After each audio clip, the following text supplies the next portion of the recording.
and ultimately American society. I have struggled for a long time weighing the pros and cons of making my story public, as I was reluctant to implicate the individuals who were present that day. So I've simply decided to leave out the names and all the details that may risk my personal well-being and that of those who were, like me, dragged into something they weren't ready for. Damn.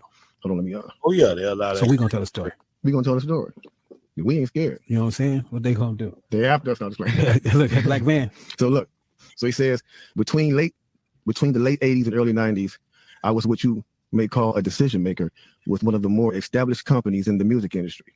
I came to Europe in the early 80s and quickly established myself in the business. The industry was different back then, since technology and media weren't accessible to people like that, like they are today. The industry had more control over the public and had the means to influence them any way it wanted. Right. This may explain why in early 1991, I was invited to attend a closed-door meeting with a small group of business insiders to discuss rap music's new direction. Rap music's new direction. Yeah. Little did I know we would be asked to participate in one of the most unethical and destructive business practices ever seen.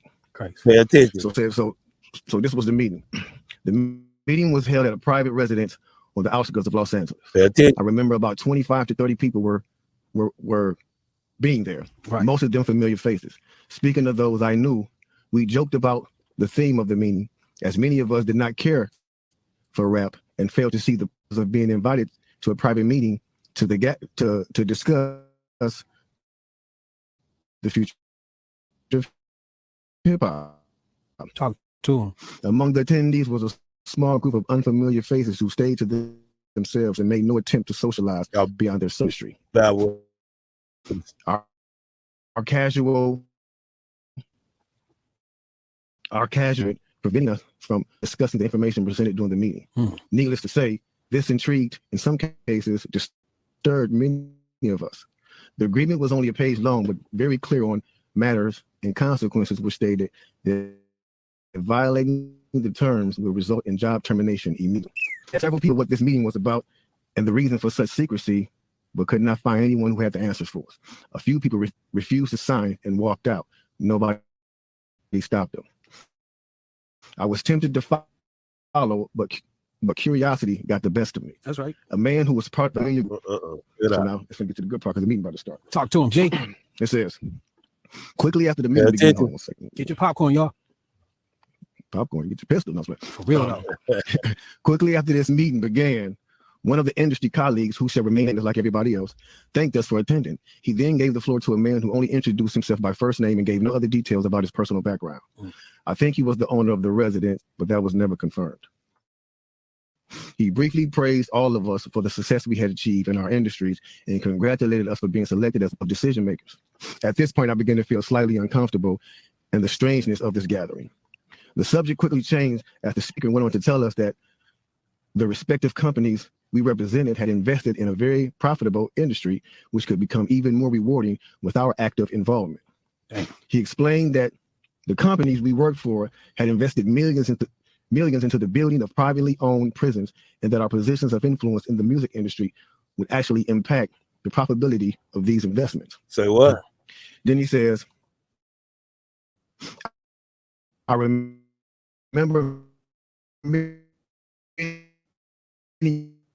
of us in the group immediately looking at Hawks, what these prisons were and what any of this had to do with music.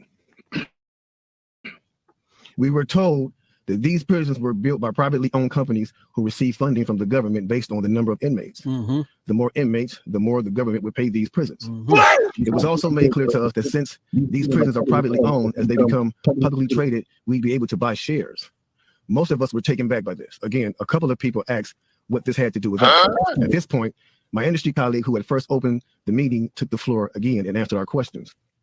He told us that since our employees had become silent investors in this prison business, it was now in their interest to make sure that these prisons remain filled. Our job would be to help make this happen by making music which promote criminal behavior, rap being the music of choice. He assured us that this would be a great situation for us because rap music was becoming an increasingly profitable market for our companies, and immediately silence came over the room. You could have heard a pin drop. I remember looking around to make sure I wasn't dreaming and saw half of the people with did. dropped jaws. My days was interrupted when someone shouted, "Is this a fucking joke?" At this point, things became chaotic. Right. Two of the men who were part of the unfamiliar group grabbed the man who shouted and attempted to remove him from the house. A few of us, myself included, tried to intervene. One of them pulled out a gun, and we all backed off. They separated us from the crowd, and all four of us was escorted outside. My industry colleague, who opened up the meeting earlier, hurried out to meet us and reminded us that we had signed an agreement and would suffer the consequences of speaking out about this publicly, or even those who attended the meeting. Damn. I asked him, why was he involved with something so corrupt? And he replied, it's bigger than the music business and nothing we can do. And no, it's bigger than the music business and nothing we want to challenge without risking consequences. We all protested as we walked back into the house.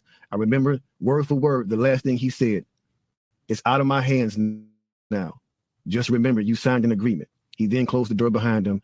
The men rushed us to our car and actually waited until we drove off the property. Damn. So this meeting, bro. Now that's a lot for a meeting right there. Oh yeah, definitely. You know, and this person later on, he said, you know, this person actually ended up leaving the music industry after this happened. A few years after this, he ended up leaving the music industry. Okay. And he'd say he just, like, you know, over the years, he just felt guilty because he said as he sat back and he watched these plans come to a reality over 2 decades. He sat back and was like, wow. Think about that, man. That's crazy, ain't it? That's some crazy shit, ain't it? Because when y'all think back, that's what really went down, ain't it? When you think about the music, y'all remember when Queen Latifah, them, KRS-One, Kool Moe Dee, all them boys, they was running the game back in the day. All of a sudden, that shit changed, man. Before we graduated in 1993, the music was totally different from 1991. I remember the music changed. Nigga, we was wearing cross-color jeans and cross-color outfits, man. And then all of a sudden, that shit just went to gangster shit, nigga. The Raider hats, all that shit, man. That shit with the pimping. We went to talk about pimping, all that shit, man. Too Short blew up. Everybody took off. You remember? Targeted, baby. All that was part of the plan to sit I at the president. Look at this shit. Y'all look at where y'all at now with the music business. Suki Honor and what the girl named, the Dookie Shoot girl, the Sexy Red and whoever else, man. That shit wild, man. You're making the Stallions and Cardi B's and all that bullshit, man. Shit crazy, man. Shit wild out there. Yeah, and all that going on in the church. They dancing and jamming just like that in the church off the same beats, everything. That's how they get down, baby. All day. That's how they getting down. Shit crazy, man. Shit is crazy out here, baby. They were told not to sign any more political rappers, any more rappers that had messages in their music. No positivity. It was all to be gangster rap music that they promoted and put out. So if you wonder where Brand Nubians went, if you wonder where Brand Nubians went, where Paul Right teachers went, where Public Enemy went, where KRS went, rap, you know, anything that had a message in it had to go.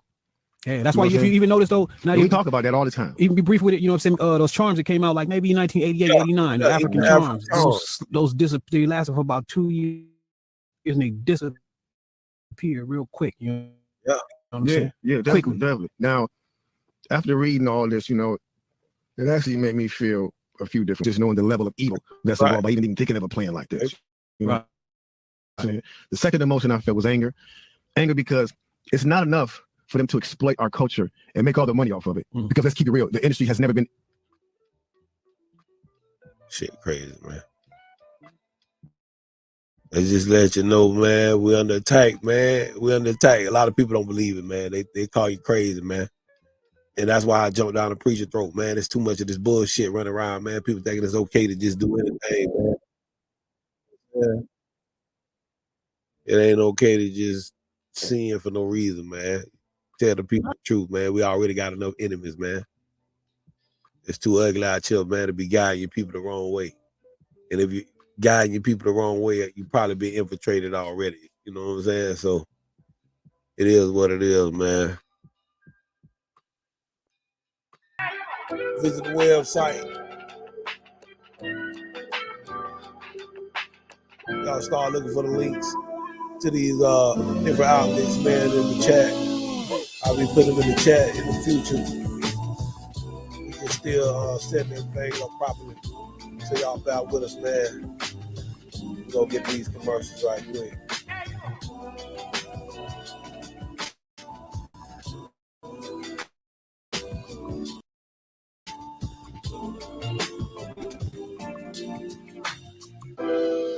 Shout out to my boy. Great quality auto repair. High Spring, Florida. My boy George White. 352-317-1192. Get at your boy.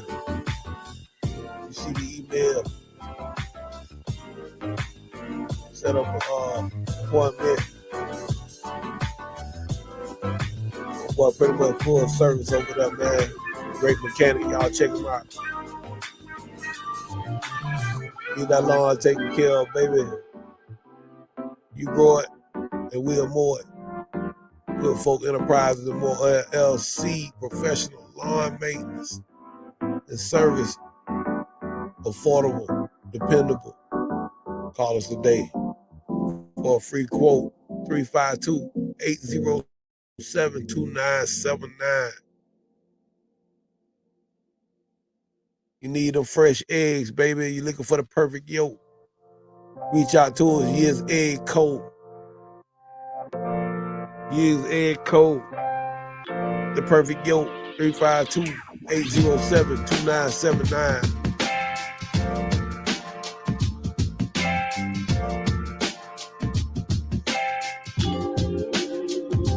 $15 to a cart, baby. Got the large and the small. White and the brown. You already know. Fresh yard eggs.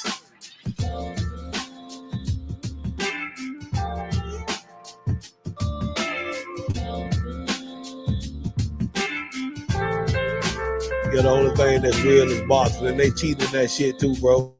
Don't think it ain't fixed. Yeah, look at you believe that.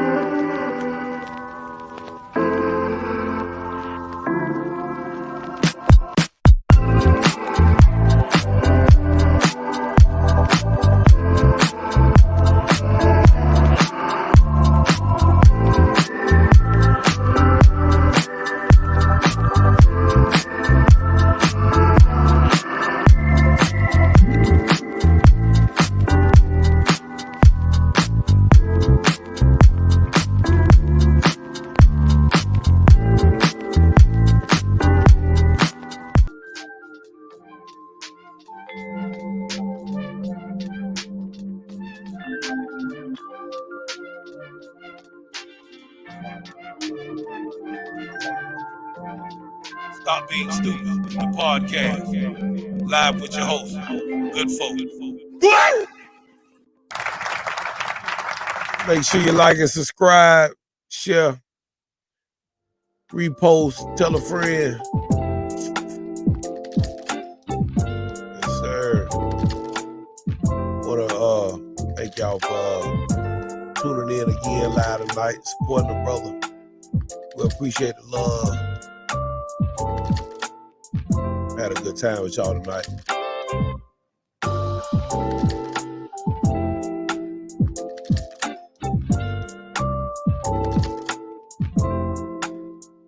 Going to do it.